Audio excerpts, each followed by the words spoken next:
تو اب ذرا ہم آتے ہیں اس طرف، یہ پیپر اگر مومو آپ سامنے لے آئیں. جی اچھا جی، یہ کچھ سال پہلے آئی تھنک 2016 کی ایک اسٹڈی تھی. اس کا ذرا ٹائٹل ہم پڑھ دیتے ہیں، مومو نے بھی پڑھ دیا تھا. اس کا ٹائٹل رہے گا God has sent me to you, right temporal epilepsy, left prefrontal سائیکوسس. یہ ایک کیس اسٹڈی چونکہ حالت الیکٹروڈ میں یہ چیز ہو گئی تھی کہ اس کو الیکٹروڈز لگے ہوئے تھے ای جی کی، they could capture the actual changes اس دوران جب وہ دعویٰ کر رہا تھا کہ گاڈ نے مجھے بھیجا ہے. اس وجہ سے یہ ایک اسٹڈی بنتی ہے. اگر آپ ایکچوئل پریکٹسنگ سائیکائٹرسٹ جو ہیں سب پاپولیشن کے ساتھ ڈیل کرتے ہیں ان سے بات کریں گے تو وہ آپ کو آن گراؤنڈ جو رپورٹ کریں گے وہ کہیں گے کہ بھائی وہ روزانہ نبی دیکھتے ہیں، یہ کوئی نئی بات نہیں ہے. یہ اسٹڈی اس وجہ سے امپورٹنٹ تھی کیونکہ جس حالت میں اس نے یہ سارے کلیم کیے تھے وہ پیشنٹ آلریڈی انڈر آبزرویشن تھا، جس کی وجہ سے بہت ساری چیزیں ریکارڈ ہو سکی ڈیٹا. اس وجہ سے یہ اسٹڈی امپورٹنٹ ہے. ورنہ اگر آپ ایک پریکٹسنگ سائیکائٹرسٹ ہے تو ظاہری بات ہے اس اسٹڈی کے ذریعے کوئی نئی بات آپ تک نہیں بتائی جا رہی. پریکٹسنگ سائیکائٹرسٹ جو اس پاپولیشن کے ساتھ ڈیل کرتے ہیں وہ ڈیلی بیسس پر نبی اور انبیاء کے ساتھ ڈیل کرتے ہیں آج کی تاریخ میں بھی. سو اس بات کو بھی یاد رکھیں.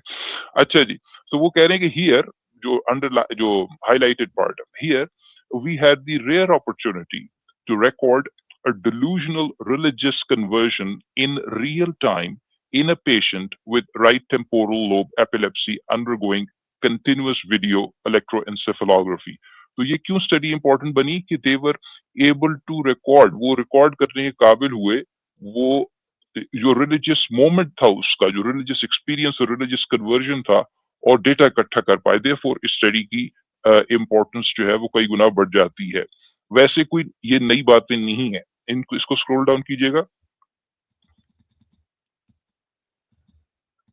اچھا، تو اس پر وہ یہ بتا رہی ہیں کہ جو میجورٹی آف وہ کہتے ہیں نوٹیبلی the majority of prominent religious experiences in patients with epilepsy occur during post-ictal phases. اکٹل کا مطلب ہوتا ہے جس دوران آپ کو سیجر یا فٹ آ رہا ہے، تو پوسٹ اکٹل بعد میں، اکٹل کے بعد. ٹھیک ہے، تو آگے وہ کہہ رہے ہیں کہ اس میں کیا ہو سمٹم پروفائل کیا ہے وہ بھی بڑی انٹرسٹنگ ہے، ویل ڈاکیومنٹڈ ہے. ٹھیک ہے، the psychotic symptoms may resemble positive symptoms of schizophrenia including grandiose delusions، بڑے بڑے آپ کو اپنے بارے میں گمان گزرنا، delusions of reference، hallucinations and religious delusions. ٹھیک ہے جی، اور اس کے علاوہ آپ کی مینیا اور ڈپریشن بھی آپ کو ہوتا ہے. اس میں یہ ڈیلوژنز اور ہلوسینیشنز جس میں ریلیجیس کانٹینٹ ہو، delusions and hallucinations with religious contents are common. یہ بہت کامن چیزیں in psychotic disorders including bipolar disorder, schizophrenia. آگے چلیے گا نیکسٹ کالم میں. ٹھیک ہے جی، اور اس کے علاوہ جو ہلوسینوجن انڈیوس سائیکوسس وغیرہ جو ہیں ان میں بھی یہ چیز پائی جاتی ہے. اس کے بعد religious contents are abundant in auditory hallucinations of God, the devil, prophets اور saints. آڈیٹری ہلوسینیشنز obviously جہاں آپ کو آوازیں آتی ہیں، وہ آپ کو خدا کی طرف سے آواز آ رہی ہے، شیطان کی طرف سے آ رہی ہے، یا کسی پیغمبر کی طرف سے آ رہی ہے، یہ بھی بڑی کامن چیزیں ہیں. Religious contents are abundant in auditory hallucinations of God, the devil, the prophets اور saints. ٹھیک ہے، اس کے علاوہ اپنے بارے میں بڑے بڑے گمان گزرنا کہ جیسے میں کوئی خاص طور پر کسی ایجنسی کا کارندہ بنا کر اس کائنات میں بھیجا گیا ہوں. پیرانوئڈ ڈیلوژنز آف پوزیشن کہ وہ پوزیسڈ ہیں کہ کسی چیز سے، جس طرح کوئی چیز ان میں گھس گئی ہے.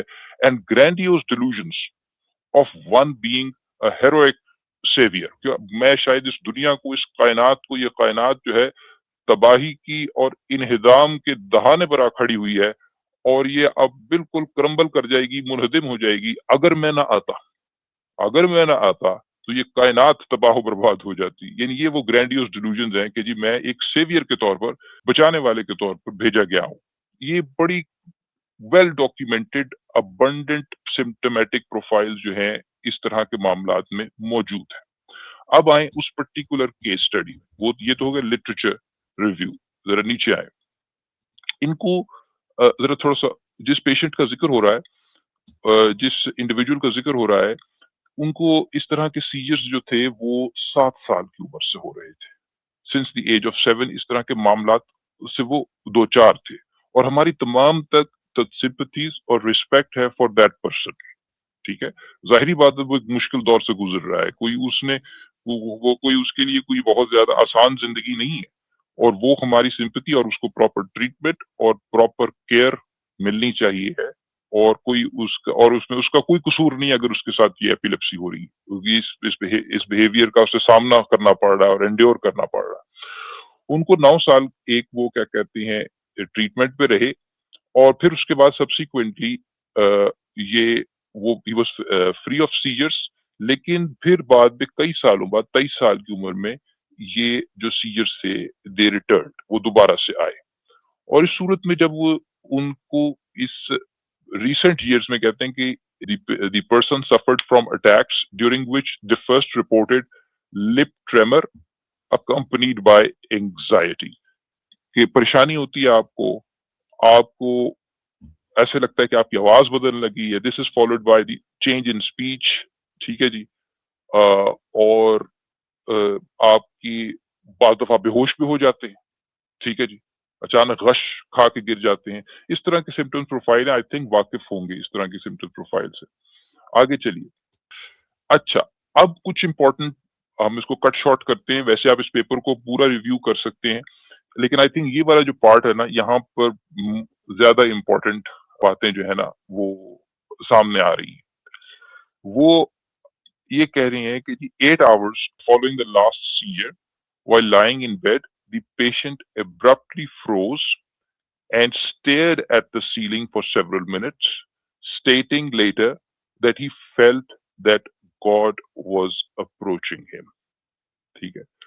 وہ بالکل فریز ہو گئے اور چھت کی طرف کئی منٹوں تک دیکھتے رہے، اور انہوں نے یہ رپورٹ کیا کہ وہ گاڈ کو انہوں نے محسوس کیا کہ وہ ان کو اپروچ کر رہا ہے. اس کے بعد ہی then started chanting prayers quietly, looked for his kippah and put it on his head. وہ آپ سمجھتے ہیں جو وہ سر پہ پہنتے.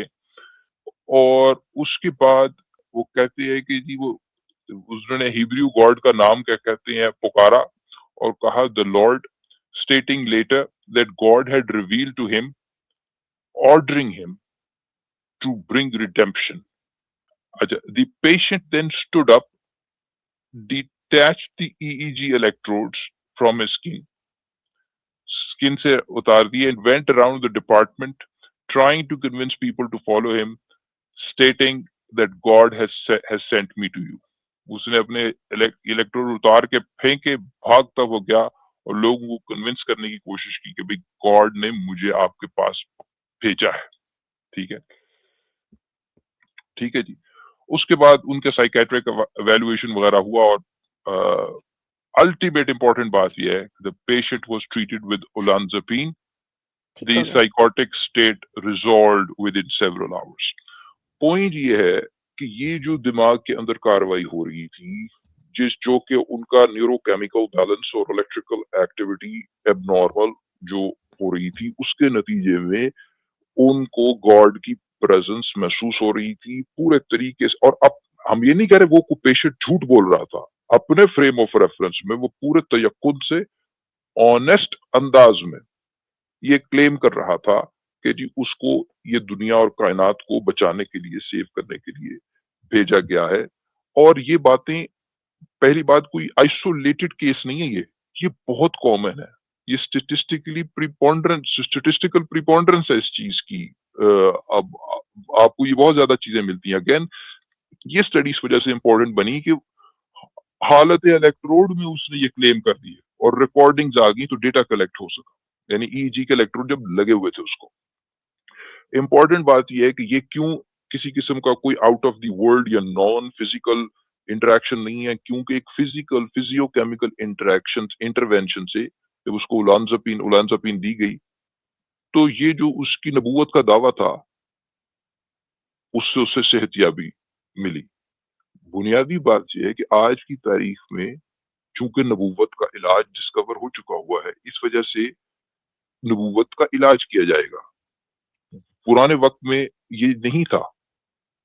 تو یہ علاج نہیں تھا، تو اولانزپین نہیں تھی، تو ظاہری بات ہے کہ لوگ اس بات کا یقین ہی کریں گے کہ ایسے اچانک بیٹھے ہوئے کیا بات ہوئی، کیسا ہوا۔ اور پہلی بات in any case exact stories کو تو ہمارے پاس ایگزیکٹ سٹوریز کو ویریفائی کرنے کا طریقہ تو موجود نہیں ہے، آپ کے پاس آلٹرنیٹیو راستے اگین سائنس کے تھرو، ایوولوشن کے تھرو موجود ہیں، جو کہ آپ کو کلیئر کٹ ویسے ہی بتا دیتے ہیں کہ بھئی گاڈ جیسے کانسیپٹ کا کیا کہتے ہیں کوئی وجود نہیں ہے، تو باقی نبیوں اور انبیاء کا تو والا معاملہ آپ وہ سوال ہی نہیں اٹھنا چاہیے اگر آپ لاجیکلی سوچ رہے ہیں۔ لیکن اگر آپ ویسے ہیومن مائنڈ کی اسٹڈی کے اندر انٹرسٹڈ ہیں کہ بھئی کیا یہ جو ڈس آرڈرز ہیں وہ آپ کو یہ بڑے دعوے کرنے کے لیے پری ڈسپوز کرتے ہیں کہ نہیں کرتے، آج کی تاریخ میں ایسے کیسز ہوتے ہیں کہ نہیں ہوتے، کیا ان کا ایک جو علاج ہے وہ ممکن ہے کہ نہیں، کیا ایک فزیکل اور کیمیکل انٹرونشن ان چیزوں کو ایڈریس کر سکتا ہے کہ نہیں کر سکتا، تو اس کا آپ کے پاس پازیٹیو ایویڈنس بھی موجود ہے،